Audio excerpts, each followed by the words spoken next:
తెలంగాణలో కాంగ్రెస్ పార్టీ అధికారంలోకి వచ్చి దగ్గర దగ్గర 15 నెలలు అవుతుంది. 15 నెలల్లో కాంగ్రెస్ పాలన, అట్లనే ప్రతిపక్ష పార్టీ రోల్, ప్రతిపక్ష పార్టీ ఎమ్మెల్యేలు, అట్లనే అధికార పార్టీ ఎమ్మెల్యేల పనితీరు ఎట్లా ఉంది అనే దాని మీద పీపుల్స్ పల్స్ అనే ఆర్గనైజేషన్ ఒక సర్వే చేసింది. ఈ సర్వేలో సంచలన విషయాలు బయటకు వచ్చినాయి.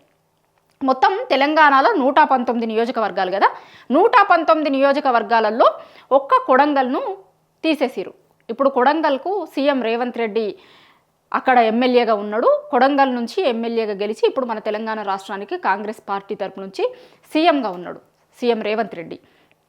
అయితే ఆ నియోజకవర్గంలో కాకుండా మిగతా 118 నియోజకవర్గాలలో ఈ సర్వే సంస్థ సర్వే చేసిందట. అయితే ఆ ఒక్క నియోజకవర్గాన్ని ఎందుకు చేయలేదు, ఎందుకు మినహాయించిర్రు అనే దాని మీద ఈ సర్వే సంస్థ చెప్పలేదు ప్రాపర్గా డీటెయిల్స్, ఎందుకోసం అక్కడ చెయ్యలేదు అనే దానిపైన. మిగతా 118 నియోజకవర్గాలలో చేసిన సర్వేలో చాలా షాకింగ్ రిజల్ట్ వచ్చింది అని చెప్పుకోవచ్చు.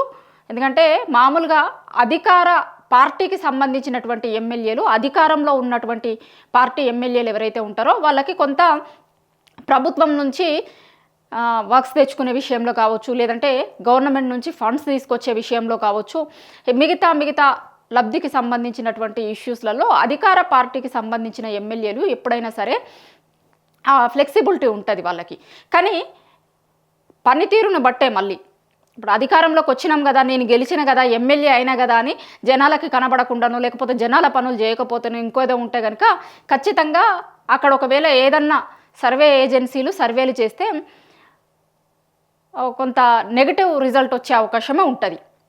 ఇప్పుడు మామూలుగా ఈ సర్వే ఏజెన్సీ కూడా సర్వే చేసిందట, ఇట్లా మహిళలు పురుషులు సమాన ఈక్వేషన్లో ఉండేలాగా తీసుకొని ఒక సర్వే చేసిరట. ఆ సర్వేలో ఇప్పుడు మామూలుగానే అధికార పార్టీ ఎమ్మెల్యేలు ఉన్నారు, ప్రతిపక్ష పార్టీ ఎమ్మెల్యేలు ఉన్నారు.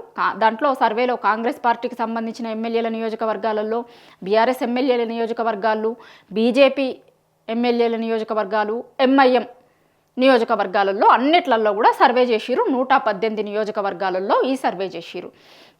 దీంట్లో కాంగ్రెస్ పార్టీ ఎమ్మెల్యేల పనితీరు మెజారిటీగా, ఎందుకంటే కాంగ్రెస్ పార్టీకే ఎక్కువ మంది ఎమ్మెల్యేలు ఉన్నారు కాబట్టి వాళ్ళ మెజారిటీ ఎమ్మెల్యేల పనితీరు సరిగా లేదు అనేది ఈ సర్వేలో వచ్చింది. ఇదే ఇప్పుడు కాంగ్రెస్ పార్టీని షాక్కు గురి చేసిందట. ఎందుకంటే 10 ఏళ్ల పాటు అధికారంలో ఉంటాము అని కాంగ్రెస్ పార్టీ చెప్పుకుంటుంది. తెలంగాణ రాష్ట్రం ఏర్పడ్డ తర్వాత 10 ఏళ్ల తర్వాత వీళ్ళు అధికారంలోకి వచ్చిరు.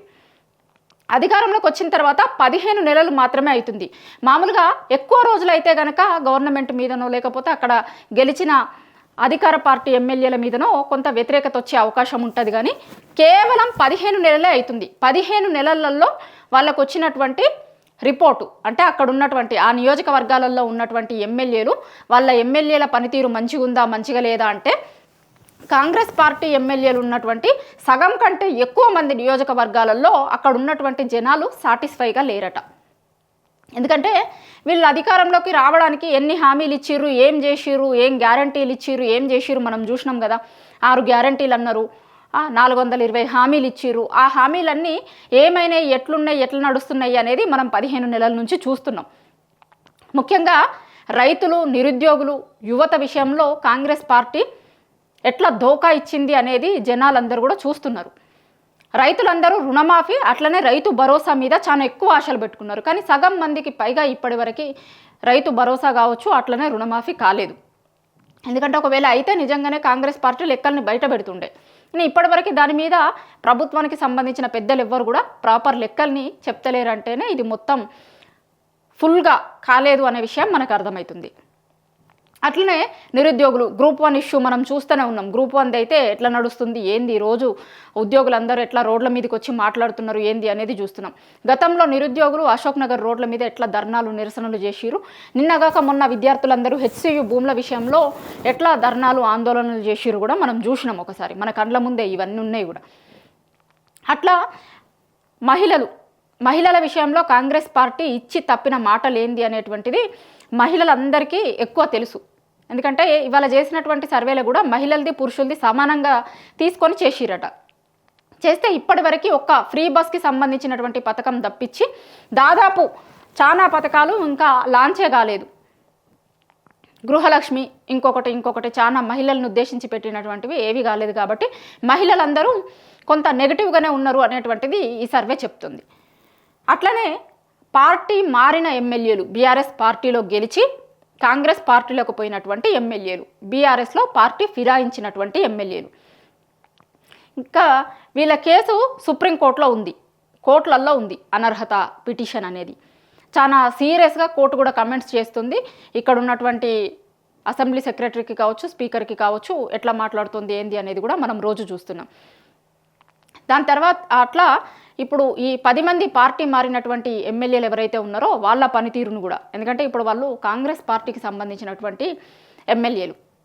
గతంలో కాంగ్రెస్ పార్టీ స్వయంగా ఇంటర్నల్గా చేయించుకున్నటువంటి సర్వేలనే ఈ 10 మంది ఎమ్మెల్యేల స్థానంలో ఉప ఎన్నికలు కనుక వచ్చినట్లయితే 2-3 స్థానాలు మినహాయించి మిగతా ఏవి గెలవమనేటువంటిది కాంగ్రెస్ పార్టీ గతంలో ఇంటర్నల్ సర్వే చేయించుకుంటేనే బయటపడ్డది. ఇప్పుడు వేరే సర్వే ఏజెన్సీ చేసిన దాంట్లో కూడా ఈ 10 మంది ఎమ్మెల్యేలు చాలా వెనుకలు ఉన్నారట. ఎందుకంటే జనం కూడా అనుకుంటారు కదా, ఇప్పుడు ఒక పార్టీ గుర్తు మీద వాళ్ళు పోటీ చేసిర్రు, ఆ పార్టీ ఎమ్మెల్యేగా వాళ్ళని జనం గెలిపించారు, కానీ ఇలా వాళ్ళు ఏ పార్టీలో ఉన్నారు, వేరే పార్టీలకు పోయిర్రు. జనం ఇవన్నీ అబ్జర్వ్ చేస్తారు. ఇప్పుడు 15 నెలలే అయింది కదా, ఇంకా 3 ఏళ్ళు ఉంది ఎన్నికల కోసం, ఇంకొకటి అనుకుంటే జనం ఏది కూడా మర్చిపోరు, ప్రతి దాన్ని గుర్తుంచుకుంటారు, ప్రతిదీ మాట్లాడుకుంటారు, చూస్తారు, ఏం చేస్తున్నారు, ఎట్లా ఉన్నాడు మా ఎమ్మెల్యే అనేది అంతా చూస్తారు. దాన్నే ఈ సర్వేలో వచ్చినటువంటి దాంట్లో రిఫ్లెక్ట్ అయింది అనేది మనకు కనిపిస్తుంది. ఈ సర్వే చేసింది కూడా ఒక వారం కింది వరకు, ఒక 20-25 రోజులది, మార్చ్ ఎండింగ్ నుంచి ఏప్రిల్ 1st వీక్ వరకు చేసిరట సర్వే. వెరీ రీసెంట్గా వచ్చిన సర్వే. మొత్తం 118 నియోజకవర్గాలలో చేసినటువంటి సర్వేలో కాంగ్రెస్ పార్టీకి ఈ సర్వే షాక్ ఇచ్చింది అని చెప్పుకోవచ్చు. ఎందుకంటే చాలామంది కాంగ్రెస్ పార్టీకి సంబంధించినటువంటి ఎమ్మెల్యేలు అసలు వెనకబడి ఉన్నారు.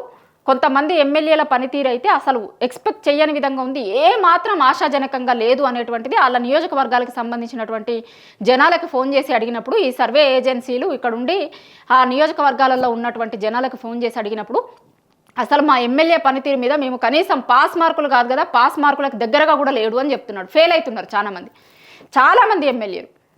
ఇప్పుడు అధికార పార్టీ ఎమ్మెల్యేల మీద ఎక్కువ ఎక్స్పెక్టేషన్స్ ఉంటాయి, కానీ అధికార పార్టీ ఎమ్మెల్యేలే చాలామంది ఫెయిల్ అయ్యారు. దీంట్లో ప్రతిపక్ష పార్టీ ఎమ్మెల్యేలు చాలా చోట్ల ఆశాజనకంగా ఉన్నారు, కానీ అధికార పార్టీకి సంబంధించినటువంటి ఎమ్మెల్యేలు చాలామంది ఈ సర్వేలో చాలా దారుణమైనటువంటి రిపోర్ట్స్ వచ్చినాయి. పాస్ మార్కులకు దగ్గరగా కూడా లేనటువంటి ఎమ్మెల్యేలు దగ్గర 30-40% మంది ఎమ్మెల్యేలు ఉన్నారట. ఇది నిజంగా ఎమ్మెల్యేలకే కాదు, కాంగ్రెస్ పార్టీకి కూడా షాక్కి గురి చేసే విషయంగా కనిపిస్తుంది మనకి. ఎందుకంటే ఎన్నికలు అయిపోయి 15 నెలలు కాకముందే, ఇంకా ఎన్నికలకు 3 ఏళ్ల టైం ఉన్నప్పుడే ఇప్పుడే ఇంత వ్యతిరేకత ఉంటే కనుక ఎన్నికల టైం వచ్చేంత వరకు ఇంకా వ్యతిరేకత అనేది పెరుగుకుంటా పోతుంది తప్ప తగ్గే అవకాశం ఉండదు. ఎన్నికలు దగ్గరకు వచ్చిన తర్వాత అయితే ఏమన్నా వ్యతిరేకత ఉంటే కొంత తొందరగానే ఎన్నికలు జరుగుతాయి, కాబట్టి ఆ వ్యతిరేకత అంతా కూడా ఇంకా కొంచెం ఎక్కువగా ఉండే అవకాశం ఉండదు. కానీ ఇప్పుడు 15 నెలలలోనే ఇంకా ఎన్నికలకు 3 ఏళ్ల టైం ఉన్నప్పుడే కాంగ్రెస్ పార్టీ ఎమ్మెల్యేల మీద ఈ రకమైనటువంటి వ్యతిరేకత ఉంటే కనుక ఎన్నికల టైం వరకు ఇంకా రోజుకి ఈ వ్యతిరేకత పెరిగే అవకాశం ఉంటుంది అనేటువంటిది కాంగ్రెస్ పార్టీ ఎమ్మెల్యేలు మాట్లాడుకుంటున్నారట. ఇప్పుడు కాంగ్రెస్ పార్టీ అధిష్టానం కూడా దీని మీద సీరియస్గా దృష్టి సారించే అవకాశం ఉంది అనేటువంటిది కాంగ్రెస్ పార్టీ నాయకులు, కార్యకర్తలు మాట్లాడుకుంటున్నారు. మొత్తం మీద అయితే వీళ్ళు చేసినటువంటి సర్వే కాంగ్రెస్ పార్టీకి ఒక షాక్కి గురి చేసింది అనే విషయం స్పష్టమవుతుంది.